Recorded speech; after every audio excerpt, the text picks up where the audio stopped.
Hi everyone, welcome to this session on CV writing.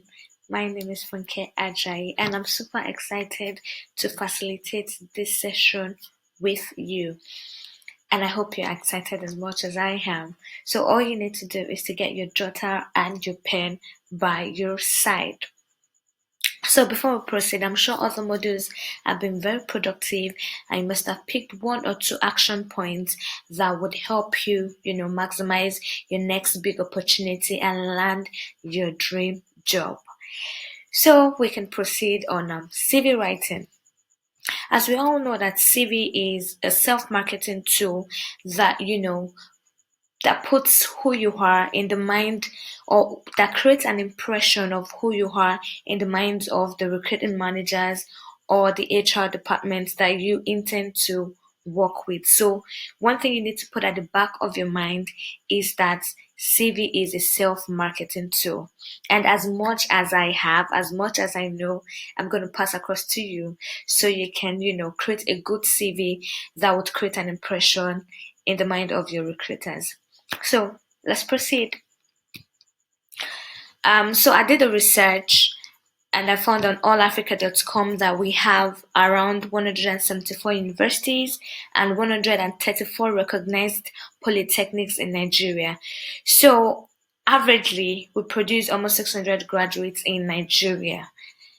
And some people used to say that that is the supply of graduates, is actually higher than the demand. But irrespective of that, I believe that there are jobs out there. All we need to do as young professionals is to align ourselves and to strategically position ourselves for the different opportunities that are in the corporate world or in any field that we want to, tread in. And one thing that you need to have is an outstanding CV.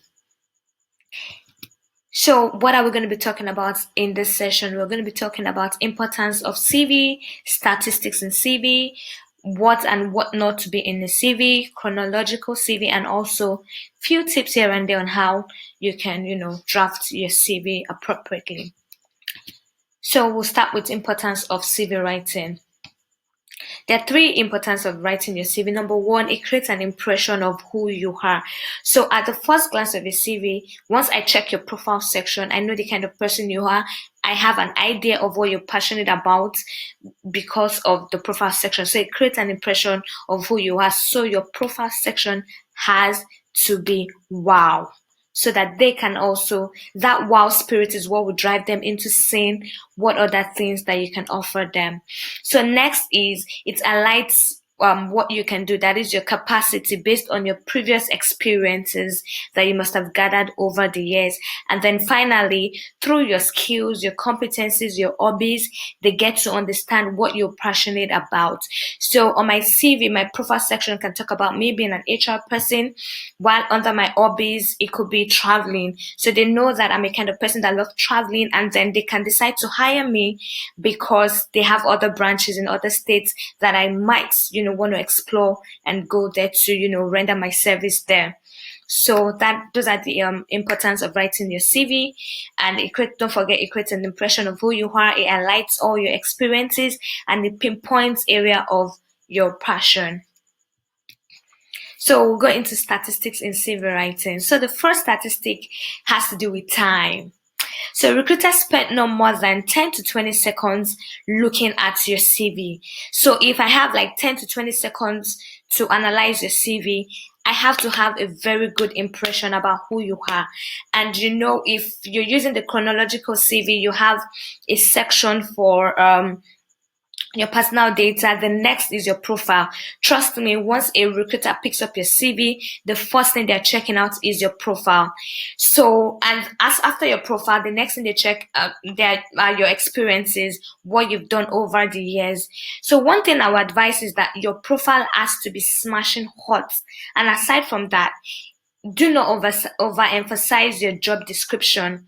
So I've checked some CVs over the time past, and I realized that what most people put under their experiences section are job descriptions. So you can say, oh, I was probably a project manager at XYZ company. And then the next thing you're seeing descriptions of a project manager. What they want to see are your achievements, not your job description. So you could put up things like, oh, I was able to manage 10 projects within 6 months with minimum supervision. I was able to do, align to achievements, what you were able to do within that period while you were working as a project manager, and not the job description. So another statistics I would like to talk about has to do with emails. So 76% of CVs are ignored if you have an unprofessional email, meaning that if at a glance, if I see things like funkified at gmail.com or something funny, how we just draft some funny names, while we're creating our Gmail. So instead of having those funny names like funkified at gmail.com, create a professional email address. It's fine if, there's sometimes that your name, when you merge your names together, it might be taken already. You can decide to add numbers to it. Like, for example, I have funkyajai17 at gmail.com. That sounds professional, unlike funkified at gmail.com. So make your emails professional. It speaks about who you are. Another statistics I would like us to talk about has to do with applying for roles that fits your qualification. So around 35% of people who apply for jobs are actually qualified for that role. So I advise you to focus on job requirements that fit your profile. It's not all requirements that you can attain. So just focus on the one that you have qualifications for, that your competencies fit. If they say they want 3 years experience and you have just 1 year experience, if you know that you don't have other backups, maybe like you have professional certifications to be able to boost your 1 year experience, don't apply for those jobs. It's actually saving you, emotional trauma of receiving rejection emails. And aside from that, it's also saving the recruiters, time to focus on more important CVs that actually fit for that role. So anytime you're applying for jobs, apply for the one that you have high stakes of getting the job. So another statistics I would love to talk about has to do with the fact that 52% of people believe that it's fine to lie to get an interview. So you know that the prerequisite to getting an interview is a good CV. So you don't have to lie on your CV to get an opportunity to be interviewed. All you have to do is just to be real and genuine on your CV. If you have just 3 years experience, brag about those achievements on your CV. It's fine to brag about them, but what you don't have, what you've not achieved, don't put it on your CV, because by the time you're called for that interview, trust me, you would not be able to defend yourself so well. So I'd suggest that don't lie on your CV, be real as possible. So the final one I would love to talk about has to do with applicant tracking system. So 25% of company make use of what we call the applicant tracking system. It's actually a software that help recruiting agencies, filter through CVs that they've received. So, for example, if I've posted a job that I need maybe a project manager or a product manager, and then I have like 100 CVs, that's a whole lot for me to review, right? So, if I have an applicant tracking system, I just put in what I actually want, and then I get my final result. So, if I want a female, I can filter by female. If I want a particular, excuse me, if I want a particular number of experience in years, I can just filter by that. If I have some keywords that I'm looking for, I just put it into my applicant tracking system, and then voila, the system will automatically remove people that don't fit into my filters.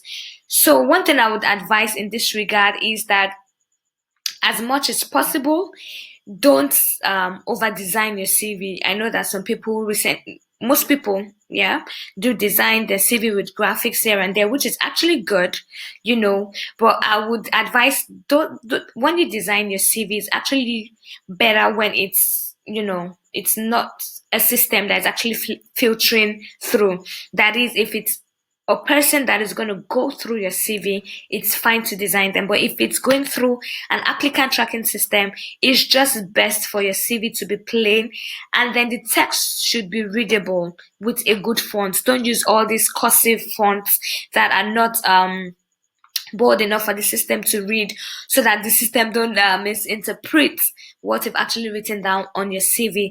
Another thing I would like to talk about is that you need to use keywords. Keywords are very, very important. So I currently work with a firm in Lagos, Nigeria, and they actually used an applicant tracking system for the process. So I just got talking with the HR then, and she was like, "Oh, she actually searched for just one keyword that made me get that job, and she actually searched for the word leadership." I was opportuned to serve as an undergraduate in my church. You know, as much as possible, you can also put in your volunteer experience. That's another thing. Put in your volunteer experience. What made me put in leadership on my CV was because I was opportunity to serve as a leader in my church as an undergraduate. So I kept it on my CV, and by the time she said leadership, voila, my name was included among other filters that she made use of, and I was called in for an interview. So as much as possible, use keywords like leadership, organized, generated, and other keywords that would help you, ace into the interview step. So now we're going to talk about what a CV is. So like I said earlier, a CV is just a marketing tool with the sole purpose of getting an interview with the person who can give you a life-changing opportunity. Your job, your career path, they are life-changing opportunities. And for you to get there, for you to land that opportunity, you need to have a good tool, which is your CV. So what should be on your CV and what should not be on your CV? So what should be on your CV is anything that would increase your chances of getting into an interview. That should be on your CV. And what should not be on your CV is anything ambiguous, anything that would, um, raise questions in the mind of your potential employer or or the recruiting managers. You need to remove them off your CV. And if your CV is too long, there are some CVs that I've seen that are like 3 pages, like it's too long. So just make it brief as much as possible. Highlight only your achievements, like I said earlier, because if it's too long, trust me, they're just gonna be like, "What's there?" Especially if your profile is not now good enough, it's just going to be like a total turn off. So as much as possible, make your CV really brief. So now our focus on this particular session will be on chronological CV. So basically, chronological CV highlights all your experiences, from the recent ones down to the prior ones that you must have achieved over the years. So first things first on your CV is that you need to have what we call your personal details. Your personal details is the first thing you need to do. You need to write on your CV. So your personal details include things like your name.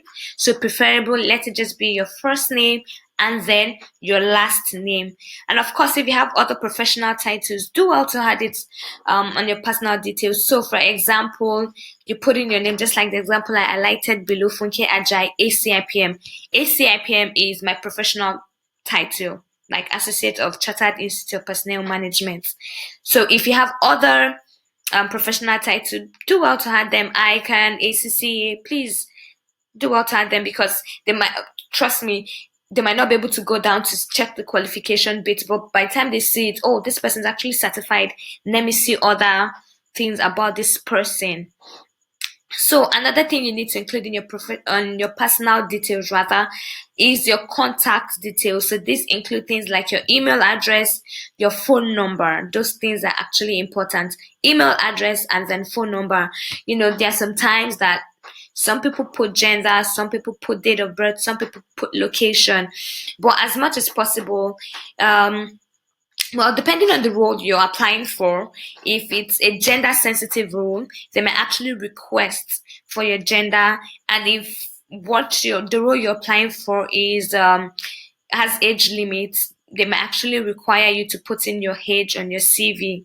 But the most important thing that has to be on your CV is your email address and also your phone number. They have to be on your CV.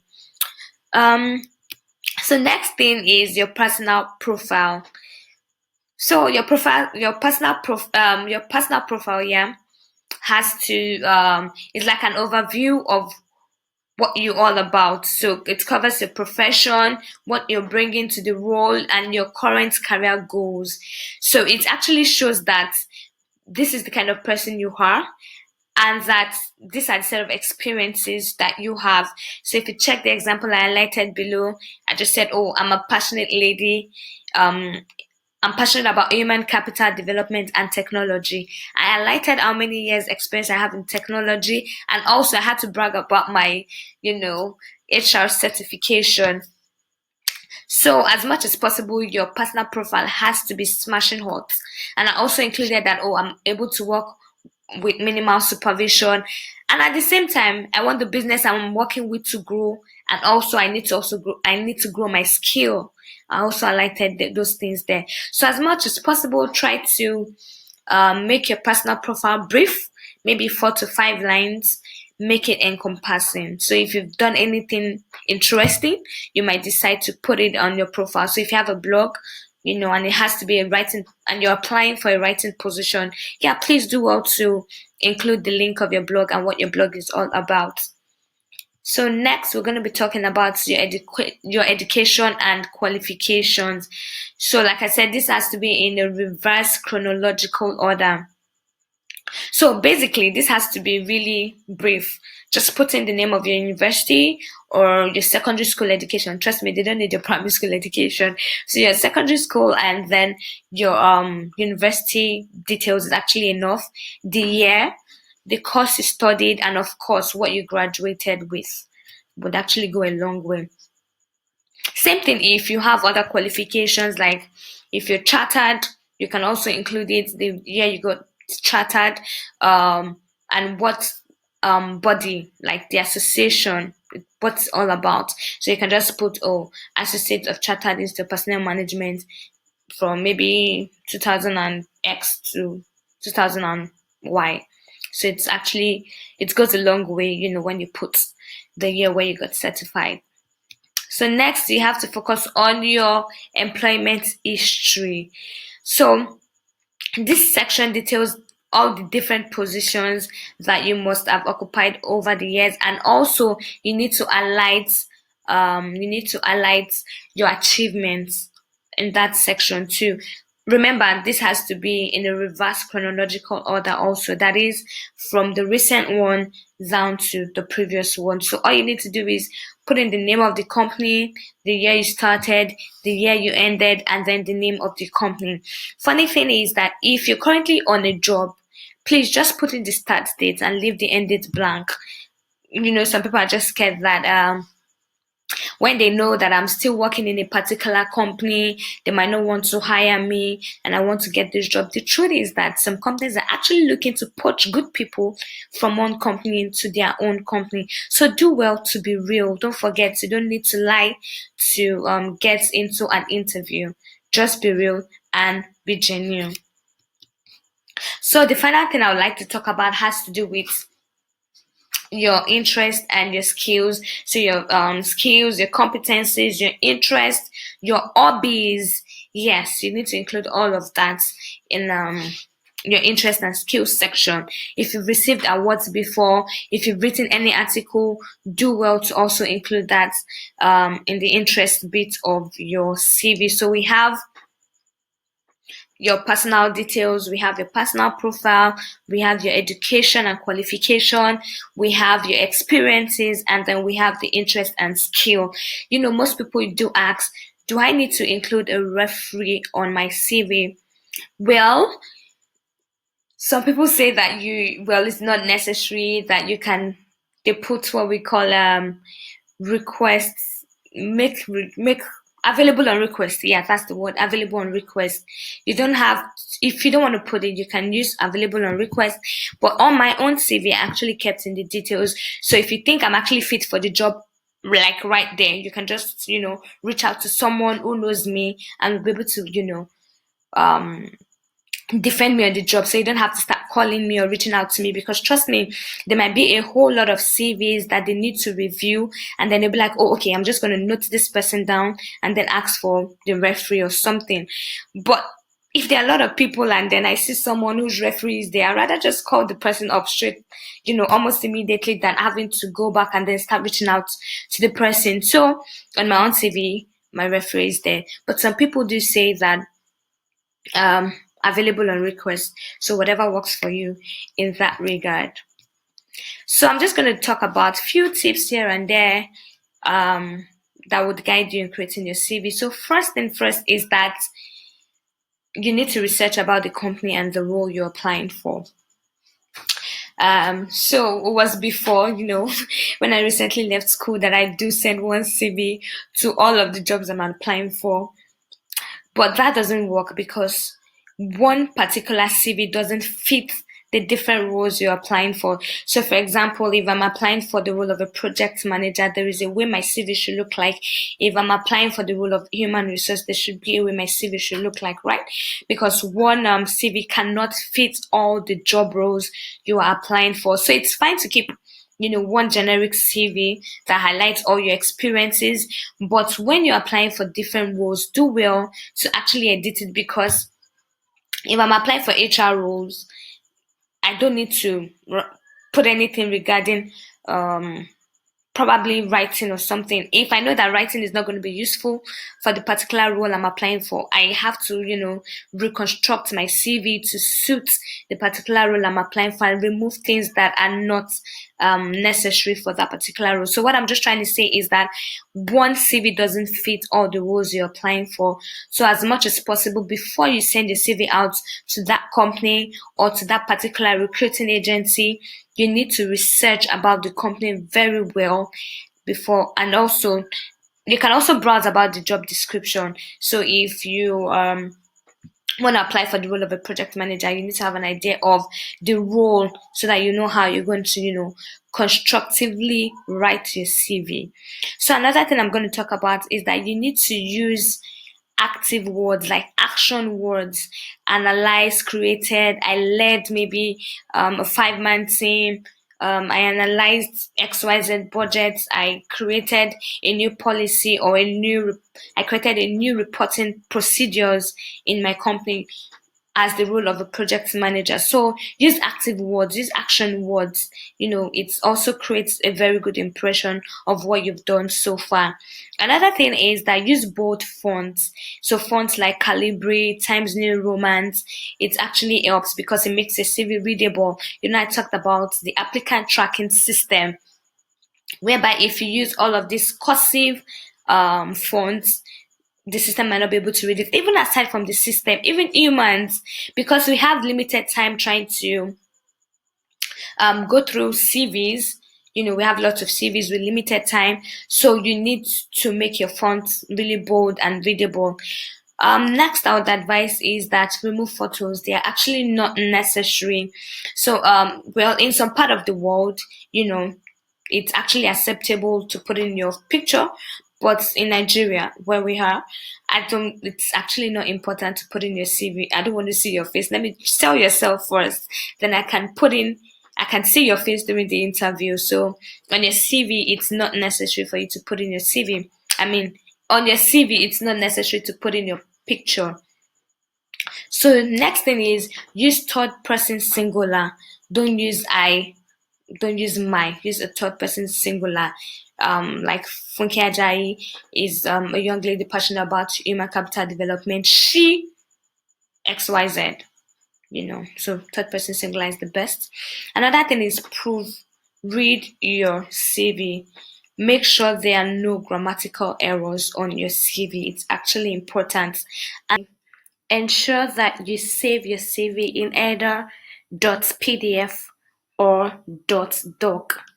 But I prefer .pdf because someone cannot just edit anything on your CV without your permission. So I remember a few years back when my uncle reached out to me to send my CV for a banking job. I sent out my CV to him, but they require date of birth. I said that there's some roles that will require you to input your date of birth, your gender, your location, on the personal details of your CV. So the role I was applying for required my date of birth, and then my uncle had to reach out to me because it was in .pdf format that I should include my date of birth. So that's why I prefer PDF. Except if they use some other tools like Adobe to edit a PDF version. It's not that straightforward to edit. So .pdf format or .doc when you're saving your CV. So I'll quickly share a few tips that you need to be aware of whenever you're sending your CV to a prospective company or a recruiting manager. Number one, never send the same CV over and over again, because one CV does not fit all application, and you need to take out time to always revise your CV. You can decide to do it maybe in 6 months or 1 year, but preferably if you are applying for a particular role, you need to sit down, take out your time to review your CV to fit it into the application or the role you're applying for. So second thing is that whenever you're saving your CV, save it with your name. So for example, if I'm saving my CV, I use funkecv.pdf as the as my file title. So don't forget your name, CV dot whatever format you want to save it as. The third thing is that anytime you're sending your CV, the subject of the email should reflect the role you're applying for. So if I'm applying for the role of HR manager, so the subject of my email will be human resource manager. So it helps recruiting managers because they might have lots of applications to review for different roles. So it just makes their work easier. They know that, oh, this particular person is for human resource, this particular person is for customer relations. So it's best to save them time and also save them stress. Because if there is no subject, they can as well just, push it somewhere else. So next thing is that whenever you're sending your CV to a prospective recruiter or company, don't leave the body of your email blank. Don't leave the body of your email blank, because it's not professional. It's disrespectful, sort of, when you're just like, take my CV. Do you get? And then it gives you a cutting edge advantage. Actually, it gives you an advantage, like when you put in something in the body of your email. So recently, some people do put in their cover letter as the body of their email. So depending on the role you're applying for, there's some companies that would require you to attach your CV and your cover letter. So both of them come in as an attachment. Then just a brief description of who you are and the body of email would do well for that. But if it's not compulsory for you to attach your cover letter, only your CV, then the body of your email should be your selling point, sort of, so that when they open your email, they're seeing catchy things about who you are before they go down to check your CV that has been attached to the email. So cover letter is basically it should highlight things that make you suitable for the role you're applying for.